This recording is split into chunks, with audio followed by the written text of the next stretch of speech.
안녕하십니까. 엔시스 2016 R1 메카니컬 파트의 업그레이드 세미나를 시작하도록 하겠습니다. 발표 순서는 다음과 같이 총 7챕터로 구성되어 있습니다. 첫 번째로 말씀드릴 내용은 서브스트럭처 모달 MSP의 해석에 대한 내용입니다.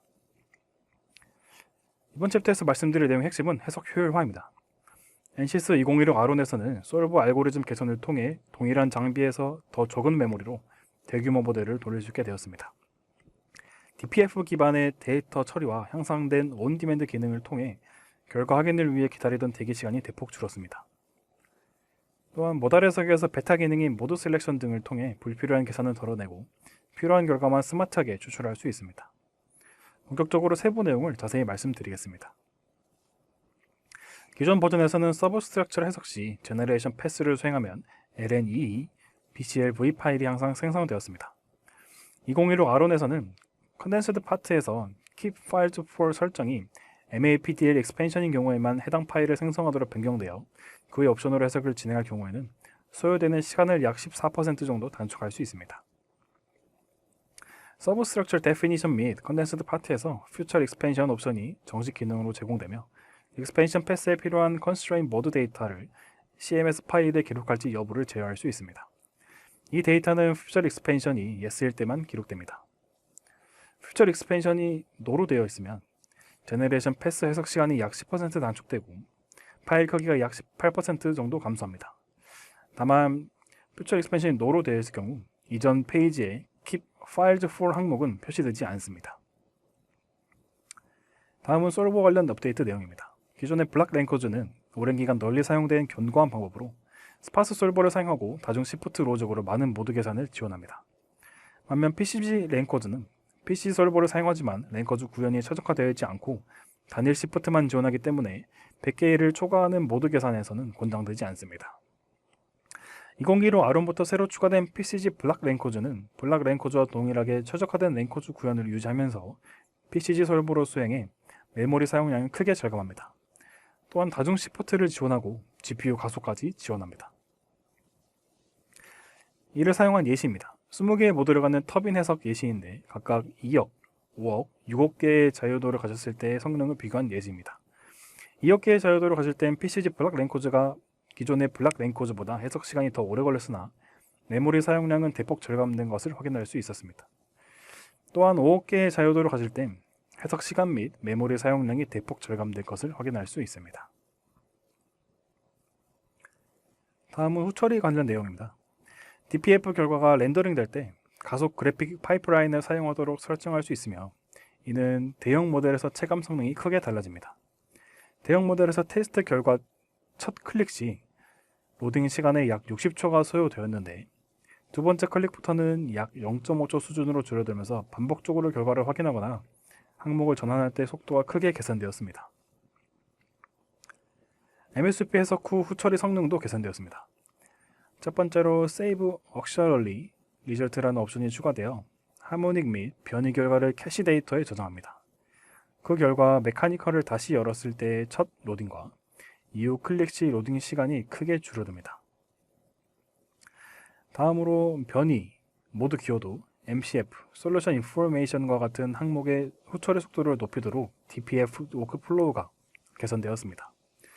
표에 나타나 있듯이 500만 노드 모델을 기준으로 재실행 후 첫 클릭과 첫 번째 클릭 후 두 번째 클릭 시의 소요 시간이 대폭 감소한 것을 확인할 수 있습니다.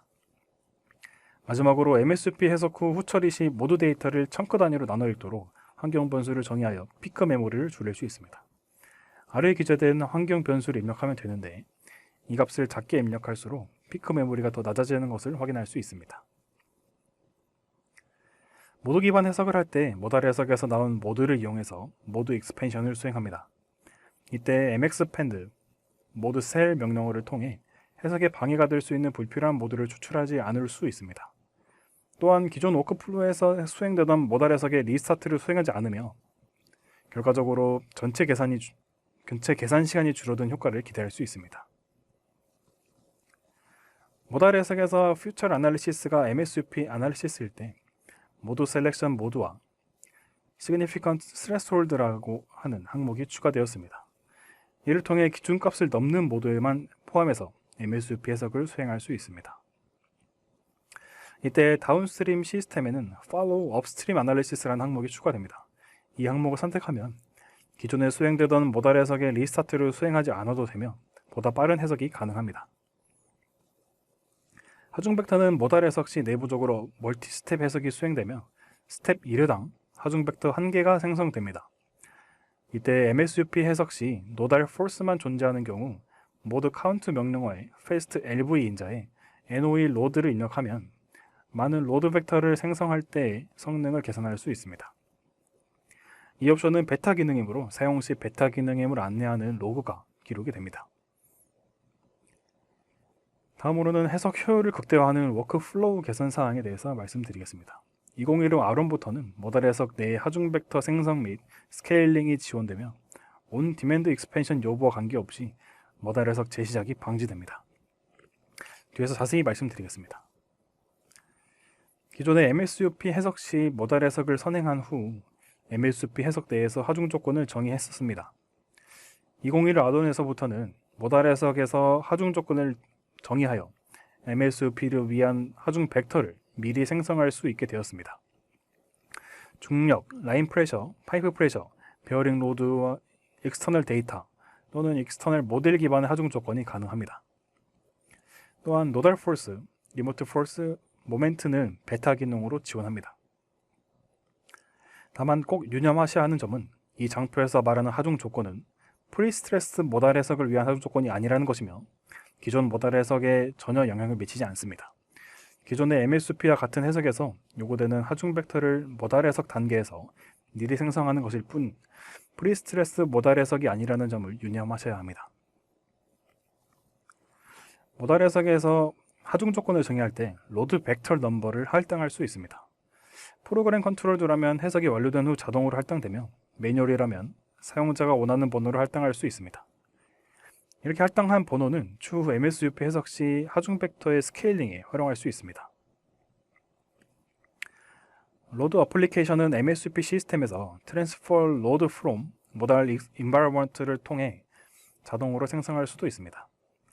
이전 페이지의 로드 벡터 어사인먼트가 프로그램 컨트롤드의 경우 적용 가능한 하중 조건 1개당 로드 어플리케이션 1개가 생성되고 매뉴얼인 경우 적용 가능한 로드 벡터 넘버 각각에 대해 로드 어플리케이션이 생성이 됩니다. 모달 해석이나 서브 스트럭처 해석에서 커맨드를 사용할 때 로드 벡터 셀렉션 모드라고 하는 항목이 추가되었습니다. 기본값은 all이며 by number로 설정하고 로드 벡터 넘버의 값을 입력하면 입력된 로드 벡터 이후부터 커맨드가 동작하도록 지원합니다. 이번 챕터의 마지막 내용입니다. 기존에는 랜덤 바이브레이션 해석 시 PSD 프레셔를 정의했다면 후 처리 과정에서 리스판스 PSD 툴과 이에 대한 프로브를 지원하지 않았는데 이번 2015 R1에서부터는 해당 항목의 기능을 사용할 수 있도록 업데이트가 되었습니다. 이상으로 엔시스 2016 R1 메카니컬 첫 번째 파트의 발표를 마치겠습니다. 감사합니다. 안녕하십니까. 엔시스 2016 R1 메카니컬 파트 두 번째 챕터 인티그레이션 앤 매핑 부분에 대해서 말씀드리도록 하겠습니다. 먼저 두 번째 챕터를 간단하게 요약해서 먼저 말씀드리겠습니다. 총 3가지가 업데이트 되었는데 첫 번째로 리모트 로드를 불러오는 방식의 바이너리 파일 기반 기능이 추가되었습니다. 또한 속도 데이터 매핑 시 이제 소스 바디를 직접 선택할 수 있으며 마지막으로 속도 하중의 데이터를 불러오는 전반적인 성능이 개선되었습니다. 각각의 내용에 대해서 뒤에서 자세하게 알아보도록 하겠습니다. 2016 R1부터 Imported Remote Load의 기본 동작 방식이 바이너리 파일 기반으로 전면 전환되었습니다. 이전 버전인 2025 R2까지는 베타 옵션으로 제공되던 기능이었으나 2016 R1에서는 정식 기능으로 변경되었습니다. 이에 따라 하중 생성 시간은 대폭 단축되었고 동시에 시스템 메모리 소모량도 현저히 줄어들었습니다. 특히 대용량 하중 데이터를 처리할 때 발생하던 UI 멈춤 현상이 해결되어 하중을 불러오는 동안에도 프로그램이 원활하게 반응합니다. 화면 하단에 보시는 것처럼 적용된 하중을 즉각적으로 화면에 표시해주기 때문에 사용자는 더 빠르고 가벼워진 환경에서 대규모 하중 조건을 훨씬 안정적으로 관리할 수 있게 되었습니다. 이전 버전까지는 해석을 위해 대상 바디를 직접 지정해야 하는 번거로움이 있었습니다. 하지만 2016 R1에서부터는 All Available Result Node 옵션을 선택하면 시스템이 결과 데이터를 보유한 바디를 자동으로 식별합니다. 이 기능은 Imported Velocity나 Imported Body Temperature와 같은 하중 형식에서 지원되며 특히 External Data 포맷에 데이터를 다룰 때 매우 유용합니다. 작업이 성공적으로 완료되면 화면 하단에 보시는 것처럼 요청한 결과값을 가진 소스 노드의 개수가 즉각적으로 표시됩니다. 이를 통해 사용자는 데이터가 제대로 들어와졌는지 직관적으로 확인할 수 있습니다.